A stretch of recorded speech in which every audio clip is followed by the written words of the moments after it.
අද මං අරගෙන ආවා ගෑවිච්ච තැන ගන්න පුළුවන් සුපිරි රයිස් එකක් හදාගන්න ආකාරය. මේකට ගන්න ඕනේ මම මේ අරන් තියෙන අමුද්‍රව්‍ය ටික.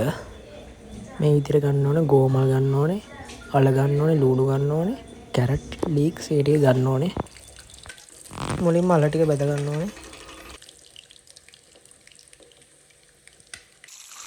ඊට පස්සේ ගෝමල් ටික හොඳින් බෙද ගන්න ඕනේ.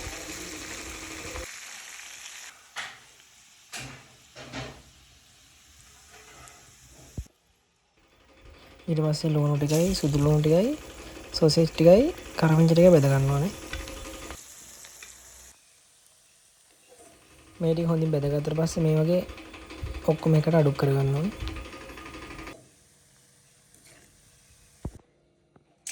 මේ දින් අපි දැන් බෙදගත්තු අමුද්‍රව්‍ය ටික.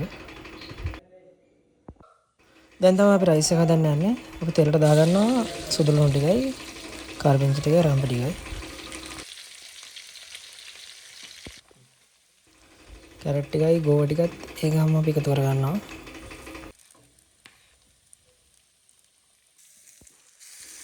ඊට පස්සේ සොයා සෝස් ටිකක් එකතු කර ගන්නවා. ඒ වගේම තක්කලි සෝස්. සීනි සුවල්පයක්. ඊට පස්සේ තක්කලි ලුණු කොළ ටිකත් ඒකම එකතු කර ගන්නවා. ලුණු ටික උත් දා ගන්නවා. ඊට පස්සේ අපි රයිස් දාලා මේ බත් එක හොඳට කලවම් කර ගන්න ඕනේ.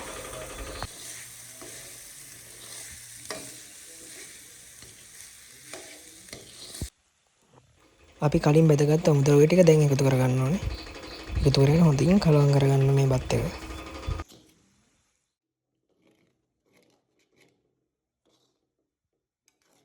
මේ තමයි අපි අන්තිමට හදාගත්ත රයිස් එක. මේකත් එක්ක ඕනම ව්‍යංජනයක් අපිට හදාගෙන කන්න පුළුවන්.